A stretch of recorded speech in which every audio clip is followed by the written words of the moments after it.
Have you ever imagined, like, what it would be like to be in a place where the sun just vanished in the middle of the day Oh, yeah. and the ground starts shaking beneath your feet? I can't even imagine. Well, that's what we're going to be diving into today. Yeah. It's one of history's most dramatic events, the eruption of Mount Vesuvius in 79 AD. That's right.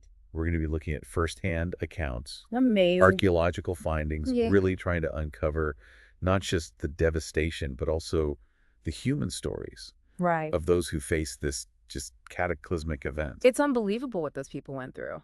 Yeah, I mean, Yeah. can you even imagine just like how terrifying that would be? Well, and what makes it so compelling is that it's like this perfectly preserved time capsule of Roman life. Oh, absolutely. You know, Pompeii and Herculaneum. It's really remarkable how well preserved those cities are. Yeah, it's like a glimpse into a society that's just frozen in time. Yeah, it's like stepping into a living history exhibit, except the exhibit is like a tragedy of epic proportions. And, and we have these incredibly vivid accounts from Pliny the Younger. Oh, yeah, he's our main man. He witnessed the eruption from across the bay. Proceed. It's crazy. I mean, they read like a disaster movie script, They really do. but this was real life for the people who lived through it. Yeah, his letters, they give us so much insight, not only into what actually happened, Right, yeah. but the human emotions, Yeah. the decisions people made when faced with this unimaginable power. It's just incredible. Yeah. Well, before we kind of delve into the eruption itself, Okay. let's set the stage a little bit. All right. Imagine the Bay of Naples in 79 AD. I'm picturing it. This wasn't some quiet, forgotten corner of the Roman No, Empire. it's got it all. This was a bustling hub Yeah. of commerce and culture. It was like the Hamptons or the French Riviera of its day. Oh, yeah. I can see that. Beautiful coastline, dotted with luxurious villas, just teeming with life. Wow. And overlooking this idyllic scene was Mount Vesuvius. Oh, yeah. Just a ticking geological time bomb. A ticking time bomb. It's hard to believe that they didn't, see this coming. Well, actually, there were some warning signs. Oh, really? Yeah, 17 years before the eruption, there was a major earthquake Wow. that rocked the region Okay. and caused significant damage to both Pompeii and Herculaneum. So they knew that there was seismic activity there. Yeah, we even have writings from Seneca. Oh, wow. He was an advisor to Emperor Nero, and he describes how parts of Herculaneum had collapsed, Okay. and the remaining buildings were really unstable. So they were essentially rebuilding their lives on top of a volcano, It's incredible, isn't it? just waiting to erupt. Yeah. But life went on. Yeah. By the summer of 79 AD, both Pompeii and Herculaneum were thriving again. Back in business. But around midday, as Pliny the Younger recounts, this extraordinary cloud appeared in the sky. Yeah. He described it as resembling a pine tree. Right. But with our modern understanding, we now know that the ominous mushroom cloud of an eruption, Yeah. the eruption had begun. That's it. For the residents of Herculaneum, situated at the base of Vesuvius, Right there. they would have witnessed this terrifying column of ash and rock Oh my gosh. rising miles into the sky, plunging their city into darkness. I can only imagine. And while Pompeii, further down the coast, also experienced this sudden darkness, Right. they faced the added horror of thick, choking pumice raining down upon them. Oh man, that's even worse. It's difficult to fathom the sheer panic and the desperate scramble for survival as pumice piled up in the streets blocking exits. I can't even imagine. People were faced with impossible choices.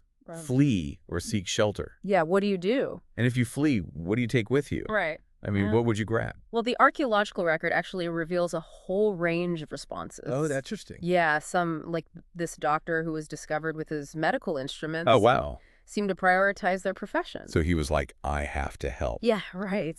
Amazing. Others, like a temple servant, found clutching sacred statues, focused on safeguarding their beliefs. That's incredible. And then there's this really poignant image of a woman clutching a tiny statue of Fortuna, Oh, wow. the goddess of luck. She was hoping for a little extra help. Maybe. It's a stark reminder that in the face of disaster, Yeah, our values and priorities come into sharp focus. they really do. It makes you wonder what you would grab in a similar situation. Absolutely. What would be most important to you? It's a question worth pondering. It really is. And as these scenes were unfolding in Pompeii and Herculaneum across the bay in Misenum, Okay. Pliny the Elder was playing a unique and fascinating role in this story. So we're switching gears a little bit. Yeah. Today, we know him as a renowned author and naturalist, Right. but he was also the admiral of the Roman fleet stationed in Misenum. A man of many talents. Really incredible. And, true to his curious nature, Yeah. when Pliny the Elder saw that eruption cloud, Uh-huh. instead of fleeing like most people probably would have, he decides to sail towards it to investigate. Oh my gosh, are you kidding? Talk about having a front row seat to history. That's unbelievable. He's got the best view in the house and the worst view in the house at the same time. Exactly. So he was that close to the action. Yeah, he was right there. But as we'll soon learn, that curiosity led him on a very fateful journey. It did. Meanwhile, back in Pompeii and Herculaneum, the battle for survival was only just beginning. The worst was yet to come. Oh, I bet. So while Pompeii and Herculaneum are dealing with all this pumice and ash, Right. Pliny the Elder, Yeah. he's sailing towards the eruption. I can't believe he did that. I know, trying to evacuate those who could escape. It's remarkable that he could have easily just stayed put, Oh, yeah. prioritized his own safety, Absolutely. but he felt this need to help, Yeah, this sense of duty to help others. right in the face of danger. It's really incredible. It really speaks to his character. Yeah. It maybe reflects that Roman ideal of service and Right. courage. Yeah, putting others before himself. Exactly. But his initial attempt to dock at Pompeii was thwarted. Oh, no. Why? What happened? Well, the harbor was completely choked with pumice. Oh, wow. It was impossible to land. So what did he do? Did he turn back? Not Pliny the Elder. Of course not. He was determined to make a difference. Wow. So he decides to sail further down the coast Okay. to Stabiae, Okay. where he had a friend named Pomponianus who had a villa there. So it was like a strange vacation in the midst of all this chaos. Well, not exactly a vacation. By the Mhm. time Pliny arrived, Mhm. his friend Pomponianus was already down by the shore, Oh, wow. frantically trying to escape. So the eruption was affecting that whole area that But significantly. absolutely. Wow. The pumice was falling so thickly Yeah. that it was actually preventing ships from leaving the shore. Oh, gosh. So Pliny being Pliny, Yeah. the reassuring presence that he was, Right. calmed his friend down Okay. and suggested they head back to the villa. I can't believe that. I mean, Yeah. and this is where things get really interesting. Yeah. Pliny's behavior in the face of this disaster is, well, let's just say unexpected. Yeah, a little unusual. So he arrives at the villa Uh-huh. covered in ash, Yeah. and instead of panicking, Right. he asks for a bath. Can you imagine? And then, as if the world wasn't ending outside, Right. he calmly sits down to dinner, Yeah. requesting his usual fare. Just another day. I mean, dinner amidst the falling ash, Right? the tremors, Mm-hmm. the knowledge that nearby cities are being buried. I know, it's unbelievable. It's almost impossible to understand how anyone could even process what was happening, Yeah. let alone act so calmly. Well, his nephew, Pliny the Younger, Yeah. describes his uncle as being in perfect spirits. Oh, wow. Or at least appearing to be. I wonder if it was intentional?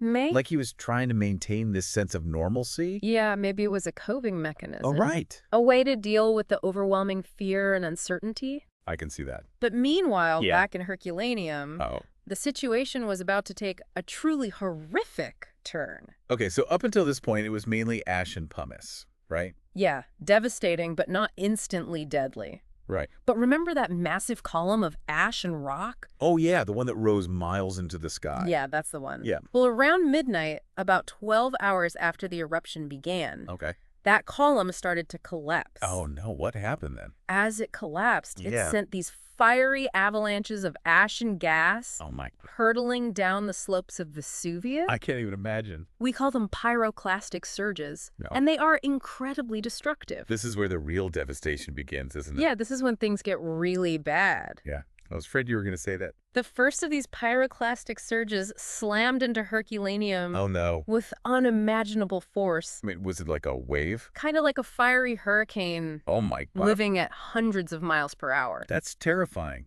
engulfing everything in its path. So no one could have survived that. Pliny the Younger described it as this avalanche of ash, pumice, and gas that just overwhelmed the entire city in minutes. That's a chilling image. It is Yeah. both Pliny the Younger's descriptions and Yeah. the archaeological evidence paint a horrifying picture. I bet. The heat was so intense that it vaporized skin, Oh, my God. boiled intestines, Oh, that's horrible. and even caused brains to burst from skulls. This is like a horror movie. It's awful. Oh, gosh. And the force of the surge was so powerful. Yeah, it knocked the heads off statues Oh, wow. and sent buildings flying. So in an instant, Herculaneum was just gone. Eventually, yes. Buried under all that debris. Tens of meters of volcanic debris. And the eruption wasn't over yet. No, it wasn't. Oh, gosh. As dawn approached, Yeah. Pompeii experienced a brief lull in the pumice rain. Oh, so like a false sense of hope? Tragically, yes. Oh, no. Some residents, seeing a chance to escape, emerged from their homes and attempted to flee the city. And that's where we get those haunting plaster casts of the victims. Yeah. Frozen in their final moments. It's heartbreaking to imagine. It really is their final desperate acts. Yeah. Trying to shield themselves or help loved ones. It's really sad. And just as these people were making their escape, Uh-huh. the final, most catastrophic pyroclastic surge hit. That's it. Oh. Burying Pompeii under a mountain of ash and debris. So both cities were completely wiped out in the span of just a few hours. It's hard to grasp the scale of the destruction and the speed at which it occurred. And what about Pliny the Elder? Was he caught in this final surge? Well, let's shift our focus back across the bay to Stabiae, Okay. where he was riding out the storm, so to speak. Right, he had gone there to help his friend. That's right. I'm really curious to find out what happened to him. As the night went on, and the eruption raged on, Right. Pliny the Elder, despite his outward calm, started to feel the effects of the ash and the fumes. So it was getting to him. Yeah, he was in his mid-50s, Yeah. and his nephew mentions that he had a history of asthma. So those baths and dinners weren't just about, keeping a brave face. Right, maybe he was really struggling. Yeah. Pliny the Younger does note that his uncle was having difficulty breathing, Oh, gosh. and then the situation got even worse. Oh, no. The pumice falling on Stabiae Yeah. became so thick that it was trapping people inside their homes. Just like what had happened earlier in Pompeii. Exactly. Oh, gosh. So Pliny the Elder, he was trapped too. He was actually trapped in his bedroom Oh, wow. when the pumice blocked the door. Oh, my God. His companions had to dig him out. I can't believe that. So at that point, even Pliny must have realized that it was time to get out. You would think so. Yeah. But they were facing that same agonizing dilemma as those in Pompeii and Herculaneum. Right. Flee inland or try to escape by sea. Neither option sounds particularly good. Well, they ultimately chose to make for the shore. Hoping to find a ship that could take them away. Yeah. Pliny the Younger describes them using pillows tied over their heads Pillows. as protection from falling rocks. I mean, what could pillows possibly do against giant chunks of volcanic rock? It really shows how desperate they were. Yeah. But when they reached the shore, the winds were against them, Oh, no. and the sea was choked with pumice. Oh, God. Escape by sea was impossible. So they were stranded. What happened to Pliny? Well, according to his nephew, Pliny, the elder, exhausted and struggling for breath, Yeah. lay down on a sheet spread out for him by a slave. Okay. He asked for water, Uh-huh. and that's where the account becomes a bit unclear. Oh, so we don't know for sure what happened. It seems that he may have succumbed to the ash and fumes, Oh, wow. suffocating before any fire or pyroclastic surge could reach him. So it was a strangely quiet end for someone who faced this cataclysmic event head-on Right. with such apparent courage. Perhaps, but it also shows the indiscriminate nature of this disaster. Even those who tried to act rationally, to make calculated decisions, could still be overtaken by the sheer force of the eruption. And what about Pliny the Younger? Oh, yeah. Back in Misenum. Yeah, he was watching this apocalyptic event unfold from across the bay. I can't even imagine. While his uncle was in Stabiae, Right. Pliny the Younger and his mother were facing their own terrifying ordeal. Oh, gosh. So they decided to get out of there. Yeah, they fled Misenum as the tremors intensified. I bet there were tons of people trying to flee. Oh, yeah, they joined a mass exodus of people desperately trying to escape. That must have been complete chaos. It was a crazy scene. Did they make it out safely? They did, Oh, great. but not without witnessing some truly harrowing scenes. I bet. Pliny the Younger describes seeing the sea recede, Right. leaving fish stranded on the dry seabed. That's crazy. And then he watched in horror Though? as the same pyroclastic surge that buried Herculaneum Right. swept across the bay, consuming everything in its path. I can't even imagine the feeling of witnessing something like that. What terror. Yeah, the sheer terror of thinking you're about to be engulfed by a wall of fire and ash. It must have been terrifying. So what happened in the aftermath? Well, we know Pompeii and Herculaneum were buried. Right. But what about the surrounding areas? Yeah. The eruption caused widespread devastation across the entire Bay of Naples. Wow. Cities and towns were destroyed. Oh my gosh. Ash traveled for miles, Wow. affecting areas as far away as Rome, Oh, boy. and even across the Mediterranean. That's incredible. There were mass displacements of people, Right. economic disruption, Yeah. and just a lingering sense of fear and uncertainty. I bet. So, it makes you think, did this event change the Roman worldview? That's a great question. Their relationship with their gods? It's hard to say for sure, Yeah. but it undoubtedly had a profound impact. I would think so. The Romans, that they believed in a pantheon of gods Right. who could be both benevolent and vengeful. So an event of this magnitude must have reinforced the need to appease the gods. Yeah, to stay in their good graces. Exactly. It's a sobering thought that even with their advanced civilization, Right. the Romans were ultimately at the mercy of nature's power. It's a humbling thought. It really is. Yeah. And Vesuvius is still active today. Yeah, that's right. One of the most dangerous volcanoes in the world. Exactly. And millions of people live within its shadow. They do, just like the people of Pompeii and Herculaneum. What can we learn from this story? Well, I think it serves as a powerful reminder of our own vulnerability.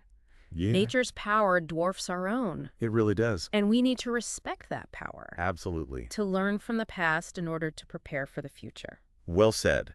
Yeah. It makes you wonder, with all of our modern technology Yeah. and evacuation plans, would we fare any better if faced with an eruption like this today? It's a question worth considering. I think so too. Yeah. Well, thank you for taking us on this incredible journey into the past. It was my pleasure. And to our listeners, keep exploring. Yeah. Keep asking questions. Absolutely. And keep diving deep into the mysteries of history. There's so much to learn. We'll see you on our next Deep Dive.